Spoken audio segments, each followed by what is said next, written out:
नमस्कार Khageshwar recipe and education channel को समस्त शिक्षक बंधु मान अनेक अनेक स्वागत। ओटीटी एग्जाम 2025 जोटा कि उभय फ्रेश एवं इन सर्विस टीचर मानक पई ऑलरेडी लेटर आसी जाइछि जहाँकि डिसेम्बर 17 तारिख रे हेबा शेड्यूल होई जाइछि। मात्र गोटे मास समय रहिला। आज वीडियो रे आमे आलोचना करिवा child development and pedagogy unit 1 रो 1.1 थ्योरी रो केते गुडी क्वेश्चंस विषय रे जोटा कि प्रीवियस ईयर एग्जाम मानक बारंबार आछि। थ्योरीटी होछि प्राक कैशोरावस्था और कैशोरावस्थार शारीरिक बौद्धिक सामाजिक आवेगिक नैतिक विकासर वैशिष्ट्य विषय रे। भिडियोटी भल लगे लाइक करदे एवं जो माने मो चैनल नुआ अछंती हृदय सह सब्सक्राइब करनेबे। तेबे भिडियोटी स्टार्ट करिवा। देखिनेबा प्रथम क्वेश्चन पियाजेंको मतानुଯାୟୀ मूर्त स्तर रे केउ शिक्षार्थी मानकर बौद्धिक विकास घटी थाए।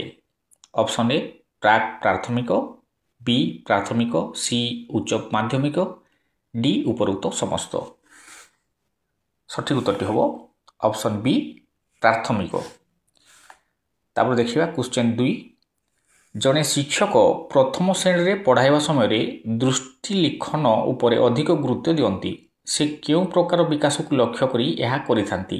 ऑप्शन ए हैला मानसिक, बी स्नायविक पेशीय, सी बौद्धिक, डी आवेगिक। ठीक उत्तरटी होबो ऑप्शन बी स्नायविक पेशीय। क्वेश्चन नंबर 3 शिक्षार्थीर सामाजिक विकास अर्थ कौन। ऑप्शन ए सामाजिक व्यवहार विकास, बी समाजर विकास, सी व्यक्तिर विकास, डी गोष्ठीर विकास। करेक्ट आंसर टी होबो ऑप्शन ए सामाजिक व्यवहार विकास। तापरे क्वेश्चन नंबर 4 विकास संबंधी केउ उक्तिटी ठीक। ऑप्शन ए पुआ मानक क्षेत्र रे 20 रु 22 वर्ष परे आउ विकास घटे नहीं, बी परिपक्वन रे विकास अंत घटे, सी 40 वर्ष परे विकास ह्रास घटी थाए, ऑप्शन डी हैला मृत्यु पर्यंत विकास घटी थाए। ठीक उत्तरटी होबो ऑप्शन डी मृत्यु पर्यंत विकास घटी थाए। नेक्स्ट क्वेश्चन विकासर केउ अवस्था रे शिशु निज कार्य प्रति अन्य मानकर दृष्टि आकर्षण करने को चेष्टा करथाए। ऑप्शन ए हैला शैशव अवस्था, बी आद्य बाल्यावस्था, सी प्रांत बाल्यावस्था, डी प्राक कैशोरावस्था। करेक्ट आंसर टी होबो ऑप्शन बी आद्य बाल्यावस्था। क्वेश्चन 6 प्रथम समस्ते सकारात्मक आवेग गुड़िक सर्वदा भल, 2 रे अछि समस्त नकारात्मक आवेग गुड़िक सर्वदा मंद। ऑप्शन गुड़िक अछि प्रथम ठीक एवं द्वितीयटा भूल, बी द्वितीय ठीक एवं प्रथम भूल, सी रे अछि उभय प्रथम एवं द्वितीय ठीक, डी रे अछि उभय प्रथम एवं द्वितीय भूल। ठीक उत्तरटी होबो ऑप्शन डी उभय प्रथम एवं द्वितीय भूल। तापरे क्वेश्चन 7 केउटी शिशुर आद्या बाल्यावस्थार बौद्धिक विकासर विशेष लक्षण। ऑप्शन ए आत्मकेन्द्रिक चिंताधारा, बी तात्विक चिंताधारा, सी वस्तुर नित्यतार धारणा, डी समस्या समाधान दक्षता। करेक्ट आंसर टी होबो ऑप्शन ए आत्मकेन्द्रिक चिंताधारा। तापरे क्वेश्चन 8 वृद्धि और विकासर केउ अवस्था को चाप और ताड़ना अवस्था कहा जाए। ऑप्शन ए हैला बाल्यावस्था, बी प्रांत बाल्यावस्था, सी कैशोरावस्था, डी प्रौढ़ावस्था। करेक्ट आंसर टी होबो ऑप्शन सी कैशोरावस्था। नेक्स्ट क्वेश्चन शिशुर बौद्धिक विकास मुख्यतः 4टी पर्याय देई संगठित होइथाए। एहा उपरे किए परीक्षा करथिले। ऑप्शन ए हला स्किनर, बी पियाजे, सी कोहलबर्ग, डी रिक्सन। ठीक उत्तरटी होबो ऑप्शन बी पियाजे करथिले। क्वेश्चन 10 ନିମ୍ନସ୍ଥ ଉକ୍ତିମାନଙ୍କ ମଧ୍ୟରୁ କେଉଁଟି ବିକାଶ ପାଇଁ ପ୍ରଯୁଜ୍ୟ ନୁହେଁ? ଅପସନ୍ ହେଉଛି ବିକାଶ ଏକ ଜୀବନବ୍ୟାପୀ ପ୍ରକ୍ରିୟା, ବି ଶାରୀରିକ ପରିପକ୍ୱତା ହିଁ ବିକାଶ, ସି ବିକାଶ ଗୁଣାତ୍ମକ ତଥା ପରିମାଣାତ୍ମକ ଅଟେ, ଡି ବିକାଶ ବ୍ୟକ୍ତି କୈନ୍ଦ୍ରିକ ଅଟେ। ଠିକ୍ ଉତ୍ତରଟି ହେବ ଅପସନ୍ ବି ଶାରୀରିକ ପରିପକ୍ୱତା ହିଁ ବିକାଶ। ତାପରେ କ୍ୱେଶ୍ଚନ୍ 11 କୌତୂହଳ କେଉଁ ପ୍ରକାର ବିକାଶର ଏକ ଉଦାହରଣ? ଅପସନ୍ ଏ ଶାରୀରିକ, ବି ଆବେଗିକ, ସି ବୌଦ୍ଧିକ, ଡି ସାମାଜିକ। କରେକ୍ଟ ଆନ୍ସରଟି ହେବ ଅପସନ୍ ସି ବୌଦ୍ଧିକ। ତାପରେ କ୍ୱେଶ୍ଚନ୍ 12 କେଉଁ କ୍ରିୟା ମନୁଷ୍ୟର ସାରା ଜୀବନ ସଂଗଠିତ ହୋଇଥାଏ? ଅପସନ୍ ଏ ଶାରୀରିକ ଅଭିବୃଦ୍ଧି, ବି ଶିକ୍ଷଣ ପ୍ରକ୍ରିୟା, ସି ବୌଦ୍ଧିକ ଅଭିବୃଦ୍ଧି, ଡି ସାମାଜିକ ଅଭିବୃଦ୍ଧି। ଠିକ୍ ଉତ୍ତରଟି ହେବ ଅପସନ୍ ବି ଶିକ୍ଷଣ ପ୍ରକ୍ରିୟା। ତାପରେ ନେକ୍ସଟ କ୍ୱେଶ୍ଚନ୍ 13 ହଲରଙ୍କ ମତରେ ଆଦ୍ୟ ବାଲ୍ୟାବସ୍ଥାର ସମୟସୀମା କେତେ? ଅପସନ୍ ଏ 0ରୁ 6, ବି 2ରୁ 6, ସି 2ରୁ 10, ଡି 0ରୁ 2। ଠିକ୍ ଉତ୍ତରଟି ହେବ ଅପସନ୍ ବି 2ରୁ 6 ବର୍ଷ। ତାପରେ କ୍ୱେଶ୍ଚନ୍ 14 ଶିଶୁର ଶାରୀରିକ ବିକାଶ ଓ ପରିପକ୍ୱତା ସହିତ ତାର ବୌଦ୍ଧିକ ବିକାଶ ଅଗ୍ରଗତି କରିଥାଏ, ଏହା କେଉଁ ମନୋବିଜ୍ଞାନୀଙ୍କ ମତ ଅଟେ? ଅପସନ୍ ଏ ଅଛି ପିଆଜେ, ବି ସ୍କିନର, ସି କୋହଲବର୍ଗ, ଡି ରିକସନ୍। ସଠିକ୍ ଉତ୍ତରଟି ହେବ ଅପସନ୍ ଏ ପିଆଜେ। ତାପରେ ଦେଖିବା କ୍ୱେଶ୍ଚନ୍ 15 ନିମ୍ନୋକ୍ତ ମଧ୍ୟରୁ କେଉଁଟି ବିକାଶ ପାଇଁ ପ୍ରଯୁଜ୍ୟ ଅଟେ? ଅପସନ୍ ଏ ବିକାଶ ଏକ ଜୀବନବ୍ୟାପୀ ପ୍ରକ୍ରିୟା, ବି ବିକାଶ ସର୍ବଦା ସମାନ ବେଗରେ ଘଟିଥାଏ, ସି ସବୁ ପିଲାମାନଙ୍କର ବିକାଶ ଧାରା ସମାନ, ଡି ଶିଶୁର ବିକାଶ କେବଳ ବଂଶଗୁଣ ଉପରେ ନିର୍ଭର କରେ। ଠିକ୍ ଉତ୍ତରଟି ହେବ ଅପସନ୍ ଏ ବିକାଶ ଏକ ଜୀବନବ୍ୟାପୀ ପ୍ରକ୍ରିୟା। ତାପରେ କ୍ୱେଶ୍ଚନ୍ 16 ଭୁଲ ଓ ଠିକ୍ ମଧ୍ୟରେ ପାର୍ଥକ୍ୟ ନିର୍ଣ୍ଣୟ କରିବା, ଏହା କେଉଁ ଅବସ୍ଥାର ବିକାଶୋନ୍ମୁଖୀ କାର୍ଯ୍ୟ? ଅପସନ୍ ଏ ଆଦ୍ୟ ବାଲ୍ୟାବସ୍ଥା, ବି ପ୍ରାନ୍ତ ବାଲ୍ୟାବସ୍ଥା, ସି ପ୍ରାକ୍ କୈଶୋରାବସ୍ଥା, ଡି କୈଶୋରାବସ୍ଥା। ଠିକ୍ ଉତ୍ତରଟି ହେବ ଅପସନ୍ ଏ ଆଦ୍ୟ ବାଲ୍ୟାବସ୍ଥା। ତାପରେ କ୍ୱେଶ୍ଚନ୍ 17 ବିମର୍ତ୍ତ ସଂସ୍କାରଧର୍ମୀ ପର୍ଯ୍ୟାୟ କେଉଁ ଶାରୀରିକ ବିକାଶ ପର୍ଯ୍ୟାୟ ସହିତ ସମ୍ପର୍କିତ ଅଟେ? ଅପସନ୍ ଏ ଶୈଶବାବସ୍ଥା, ବି ଆଦ୍ୟ ବାଲ୍ୟାବସ୍ଥା, ସି ପରବର୍ତ୍ତୀ ବାଲ୍ୟାବସ୍ଥା, ଡି କୈଶୋରାବସ୍ଥା। କରେକ୍ଟ ଆନ୍ସରଟି ହେବ ଅପସନ୍ ଡି କୈଶୋରାବସ୍ଥା। ତାପରେ କ୍ୱେଶ୍ଚନ୍ 18 ଗୁଣାତ୍ମକ ଓ ପରିମାଣାତ୍ମକ ପରିବର୍ତ୍ତନ ହିଁ ବିକାଶ, ଏହା କେଉଁ ମନସ୍ତତ୍ତ୍ୱବିତ୍ କହିଥିଲେ? Option A Frank, B Gesell, C Hurlock, D ଭାଣ୍ଡେନଡେଲ୍। କରେକ୍ଟ ଆନ୍ସରଟି ହେବ ଅପସନ୍ ସି ହର୍ଲକ୍। କ୍ୱେଶ୍ଚନ୍ 19 କେଉଁ ମନୋବିଜ୍ଞାନୀ ପ୍ରଥମେ ମନୋବିଜ୍ଞାନକୁ ଆଚରଣ ବିଜ୍ଞାନ ବୋଲି କହିଥିଲେ? ଅପସନ୍ ଏ ହେଲା ପ୍ଲେଟୋ, ବି ଭଣ୍ଡକ୍, ସି ଫିଲ୍ସବରି, ଡି ୱାଟସନ୍।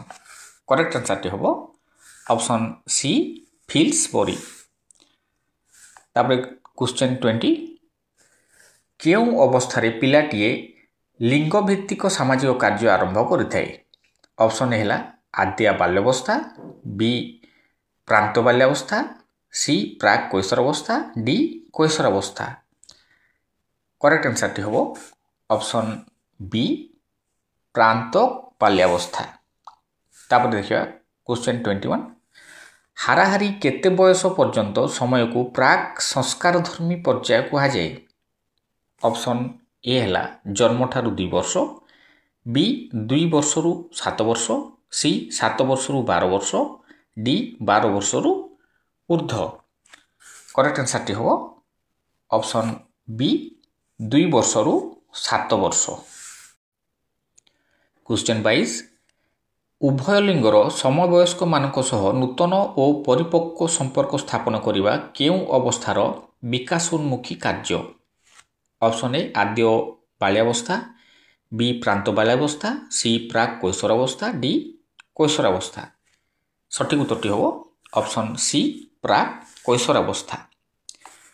তারপরে কোশ্চেন 23 শৈশবাবস্থাରେ ଶିଶୁଠାରେ ଘଟିଥିବା ଆବେଗଗୁଡ଼ିକ ମଧ୍ୟରୁ ନିମ୍ନୋକ୍ତ କେଉଁଟି ମୂଳ ଆବେଗ ନୁହେଁ?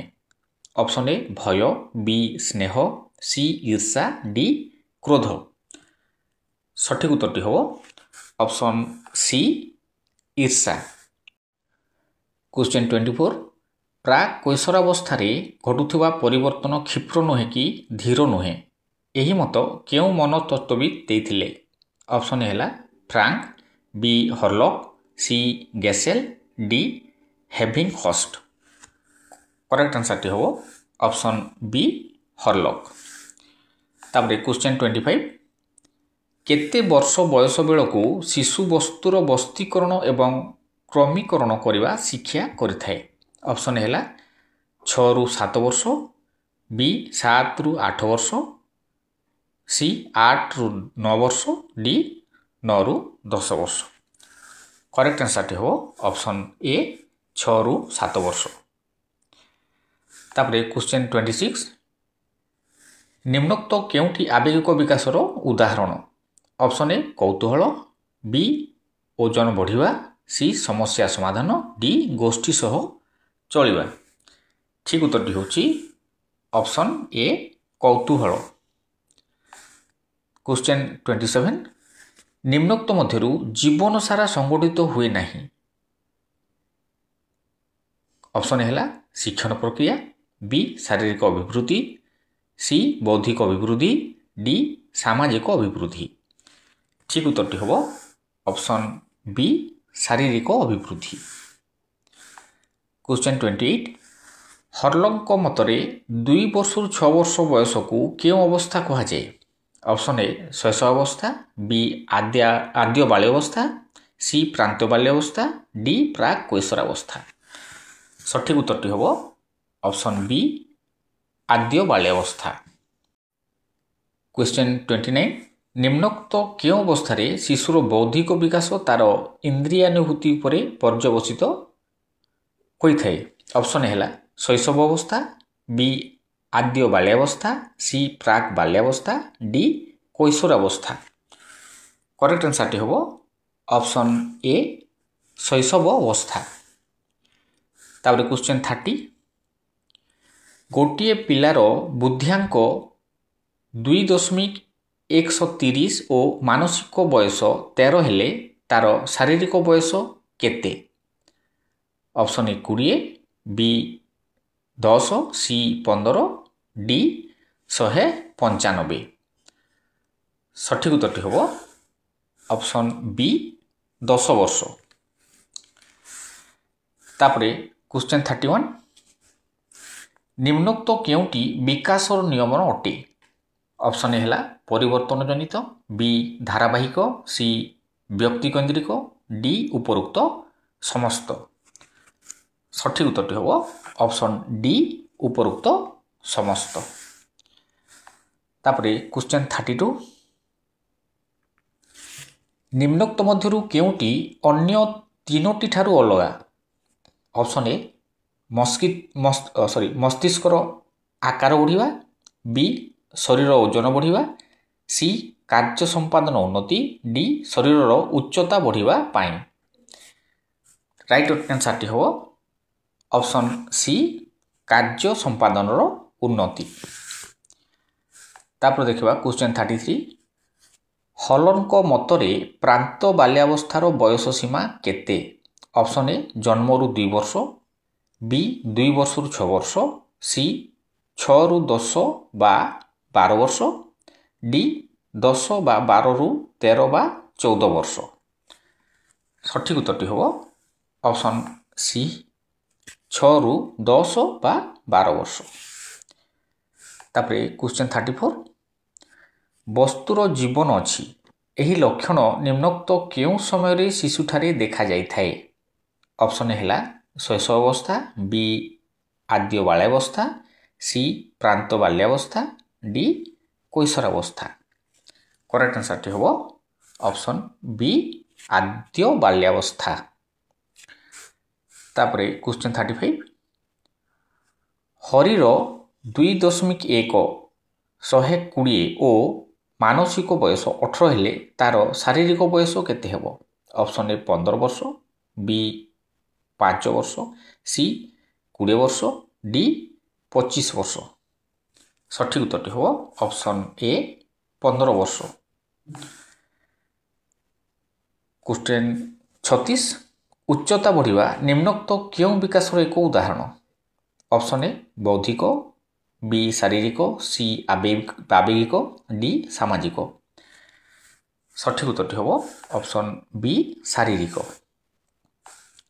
क्वेश्चन 37 परिमाणात्मक और गुणात्मक परिवर्तन हेउची विकास यह निम्नोक्त क्यों मनोवैज्ञानिक मत ऑप्शन ए फ्रांक बी रेसेल सी डेल डी हॉर्लॉक करेक्ट आंसर हो ऑप्शन डी हॉर्लॉक। क्वेश्चन 38 निम्नोक्त मध्यरु केउटी को मानसिक स्वास्थ्य कहा जाए ऑप्शन ए होची शारीरिक और मानसिक सुस्थता बी शारीरिक और आवेगिक सुस्थता सी मानसिक और सामाजिक सुस्थता बी आवेगिक और मानसिक सुस्थता करेक्ट आंसर हो ऑप्शन ए शारीरिक और मानसिक सुस्थता। क्वेश्चन 39 हॉर्लॉक मतरे प्राक कैशोरावस्था बयस सीमा केते ऑप्शन ए 2 ରୁ 6 वर्ष बी 6 ରୁ 10 बा 12 वर्ष सी 13 बा 14 ରୁ 18 वर्ष डी 18 ରୁ 40 वर्ष ठीक है उत्तर हो ऑप्शन सी 13 बा 14 ରୁ 18 वर्ष। क्वेश्चन 40 निम्नोक्त मध्यरु केउटी प्रांत बाल्यावस्थार विकासोन्मुखी कार्य नुहे ऑप्शन ए व्यक्ति स्वाधीनता हासिल बी पठन लिखन और हिसाब कौशल सी नैतिक मूल्यबोध विकास डी पठन पाई प्रस्तुत हेबा ठीक उत्तर हो ऑप्शन डी पठन पाई प्रस्तुत हेबा। तापर क्वेश्चन 41 घटना और व्यक्ति मानक मध्यरे थिबा सामंजस्य और पार्थक्य अनुभव करिबा निम्नोक्त क्यों विकासर अंतर्गत अटे ऑप्शन ए शारीरिक बी आवेगिक सी बौद्धिक डी सामाजिक ठीक उत्तर हो ऑप्शन सी बौद्धिक।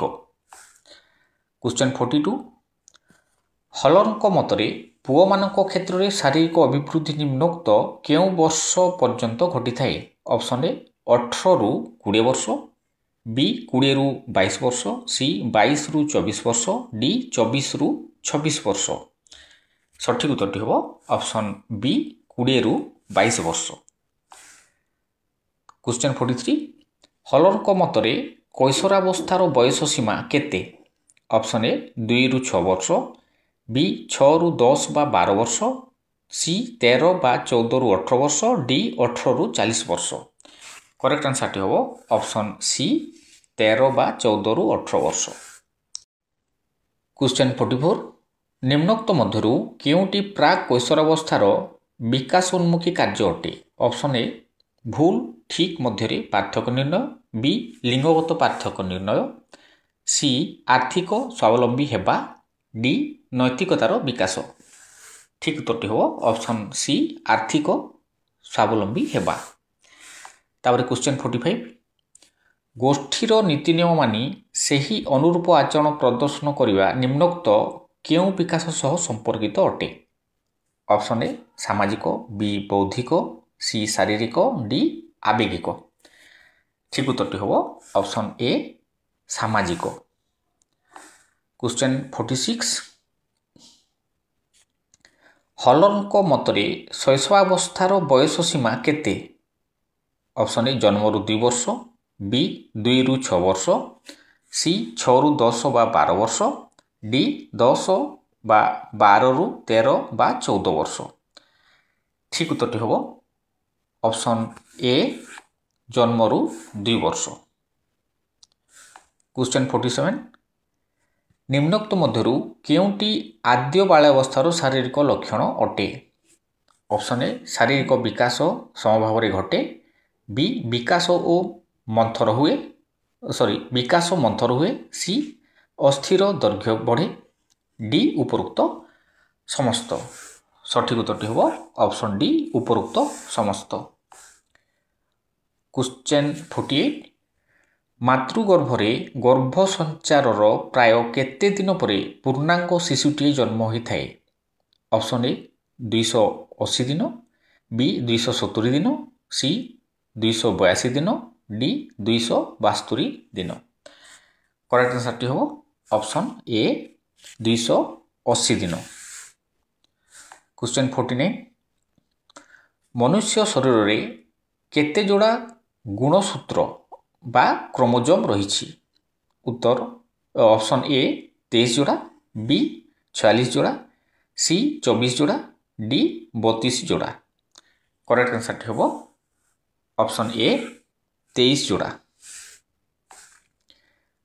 କ୍ୱେଶ୍ଚନ୍ 50 ଡିମ୍ବାଣୁ ସହ ଶୁକ୍ରାଣୁର ମିଳନରେ କ'ଣ ସୃଷ୍ଟି ହୁଏ? ଅପସନ୍ ଏ ଡିମ୍ବକ, ବି ଡିମ୍ବାଶୟ, ସି ଯୁଗ୍ମଜ, ତାପରେ ଡି ଯୁଗ୍ମକ। କରେକ୍ଟ ଆନ୍ସରଟି ହେବ ଅପସନ୍ ସି ଯୁଗ୍ମଜ। କ୍ୱେଶ୍ଚନ୍ 51 ସମଜାତୀୟ ଯମଜ ସନ୍ତାନ କିପରି ସୃଷ୍ଟି ହୋଇଥାଏ? ଅପସନ୍ ଏ ନିଷିକ୍ତ ଡିମ୍ବାଣୁଟି ଖଣ୍ଡ ବିଖଣ୍ଡିତ ହେବା ଦ୍ୱାରା, ବି ଦୁଇଟି ନିଷିକ୍ତ ଡିମ୍ବାଣୁ ସୃଷ୍ଟି ହେବା ଦ୍ୱାରା, ସି ଦୁଇଟି ଶୁକ୍ରାଣୁର ଗୋଟିଏ ଡିମ୍ବାଣୁ ସହ ସମାୟନ ଦ୍ୱାରା, ଅପସନ୍ ଡି ଗୋଟିଏ ଶୁକ୍ରାଣୁର ଦୁଇଟି ଡିମ୍ବାଣୁ ସହ ସମାୟନ ଦ୍ୱାରା। ଠିକ୍ ଉତ୍ତରଟି ହେବ ଅପସନ୍ ଏ ନିଷିକ୍ତ ଡିମ୍ବାଣୁଟି ଖଣ୍ଡ ବିଖଣ୍ଡିତ ହେବା ଦ୍ୱାରା।